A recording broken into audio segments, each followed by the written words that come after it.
What's going on, everybody? Got the Slash here. Just got done putting the sway bar on it. I've had the one on the front on it, but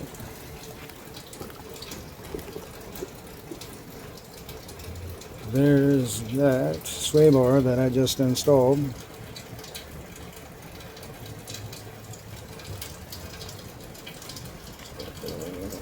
Goes up through there. Goes through there. Over to there, and it comes out the bottom. And then attaches back here in the back.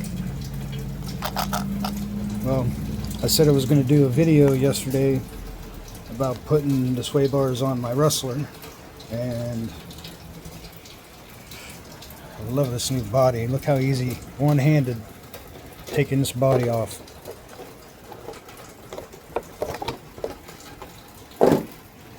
And the back was going to be fine.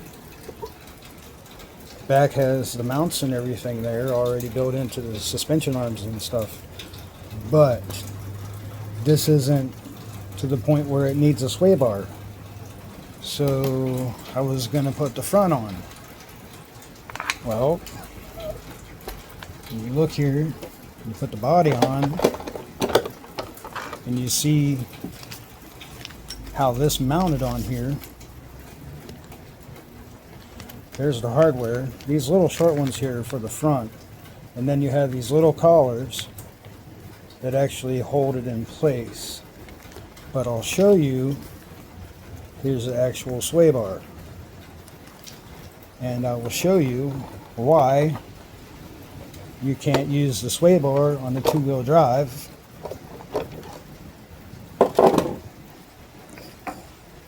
Because of the fact that when you put the body on, and the body sits on here, right? And you see where that's at. Not enough room there, and I'll show you how this mounts. Hold on a second. Let me get this back off here. Okay. Well, you see how this mounts on here in front of the spring, and then the bar goes up in the front and then goes over to the other side, pretty much out of the way, except for I think I'm going to have to trim this one over here, because when I turn right, the wheel hits it. This side's fine.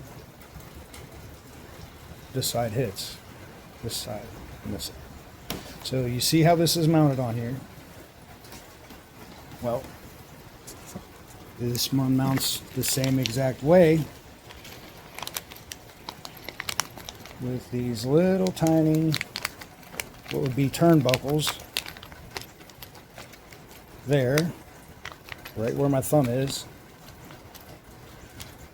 But the problem is, when you put this on here and it comes out the front, those mounts won't let the body fit on there. So, it's a good idea, but since they're using a four-wheel drive body now, which I think the old body still wouldn't have worked very well, just for the simple fact that it goes on the same way. So the mounts come out the front just like this, and the bar goes back here in the back. Well, the bar hits, those hit, so it doesn't do any good to put it on there, because then I have to start modifying the body, and then it just makes the front nose weak, and then this just bends. So that idea was shot down. But didn't know if you noticed, I did do some upgrades on this. If you look, toe links, camber links, front and rear are now blue aluminum. GTR shocks, upgraded from the plastic ones to the aluminum ones, and I also got the Fox shock caps, aluminum.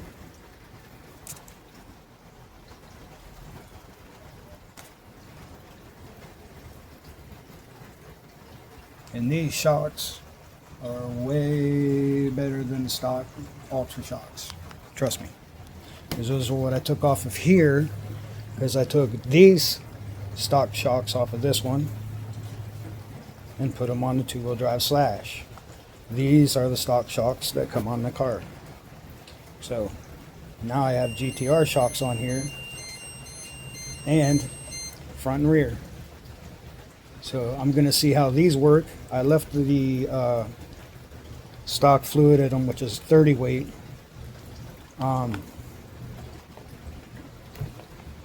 They seem to be alright, but I'll have to wait and see, get it out on the track, check it out. And then the front, you see how it's kind of springy with that shock oil in there, right?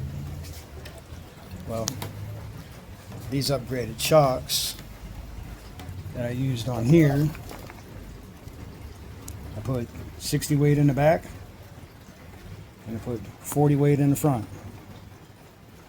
Now, I'm going to put the body on here so that you can see the difference in the reaction of the shocks. Stock GTR shocks with 30 weight fluid. Upgraded GTR shocks with 40 weight fluid.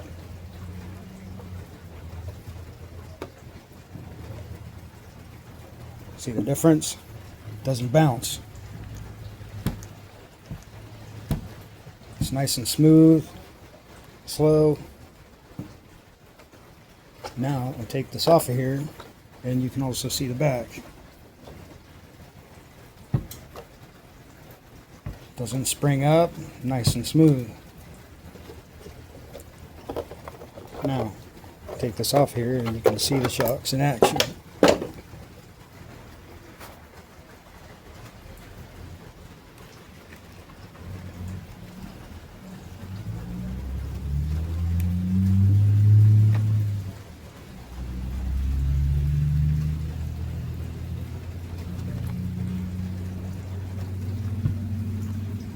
See the difference? Big difference. Big difference. So I'm going to try it with that shock weight in there. But it's just going to drive like it is stock. So I don't remember how that is because, like I said, I put the Ultra shocks on there, but I had the different springs and I had 60 weight shock oil all around the shocks on that truck, or on those shocks on this truck. So we'll see what happens. It seemed to do all right. It drove just kind of like a real car, handled like a real car, you know, did the exact same thing, but that's nice and smooth right there.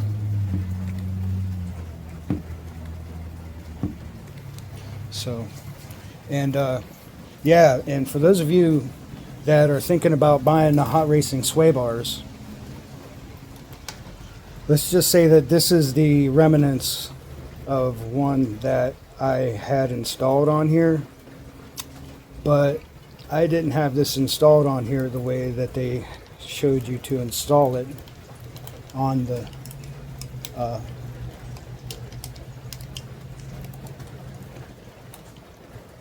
way that they showed you to install it on there was to the bracket that this came with goes in these two little holes back here. And screwed on. This goes on the inside of that. That holds this in place. Well, you see this hook on here, right? That goes on and it goes out towards the front, right? Well, it installs the same way that these do, with the same hardware, as you can see back here in the back, that I used to mount the new sway bar. And if you see how that sits on there, that turns into a giant fish hook. Well, in Florida, the state tree is Spanish moss. So let's just say that the other hook on the side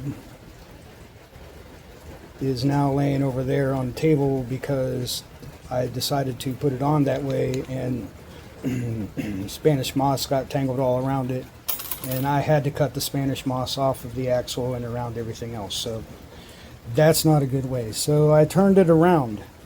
And I don't know if you look back here, if you see back here, there's two holes where they're mounted on the front that you can turn around and mount it on the back.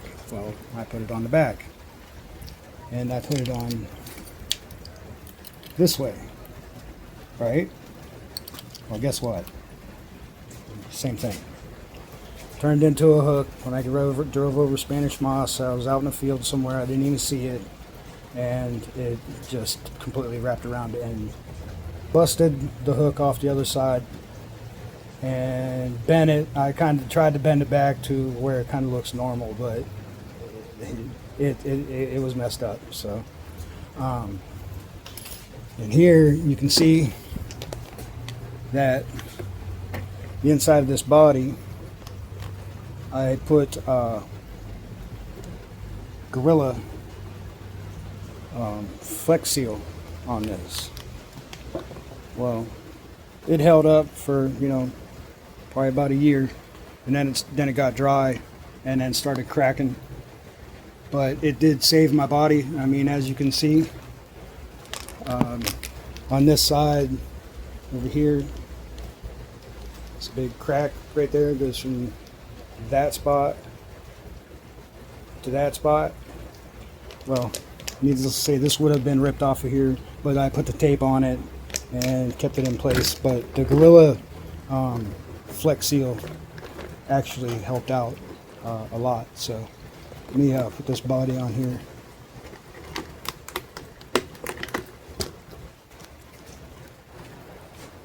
So there's my slash.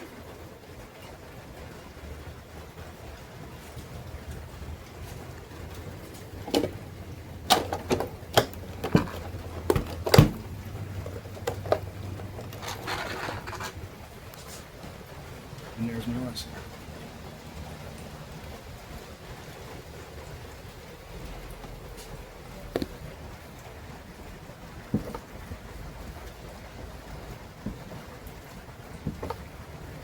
.40 weight shock bowl, baby. 60 weight back here. All right, we'll see y'all later.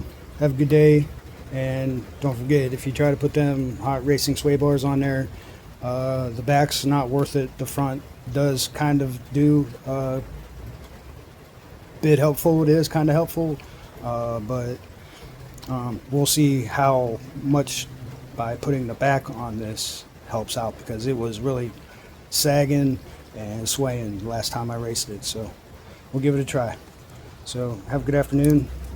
Take care, everybody. Hey, give a shout out to Crazy Dad Nitro, Chewy Loves Cars, Hot Wheels Hunter, you know, all you guys. Thank you for your support and positivity. It's really appreciated, and I love seeing all the comments from y'all. So, you know, keep up the good work, everybody, and we'll see y'all later. Oh, hey, by the way, I was going to show you the black stuff on here is the Body Armor RC body armor, which you can install. Just use a little bit of tire glue and a little bit of patience, and that also helped hold this body together.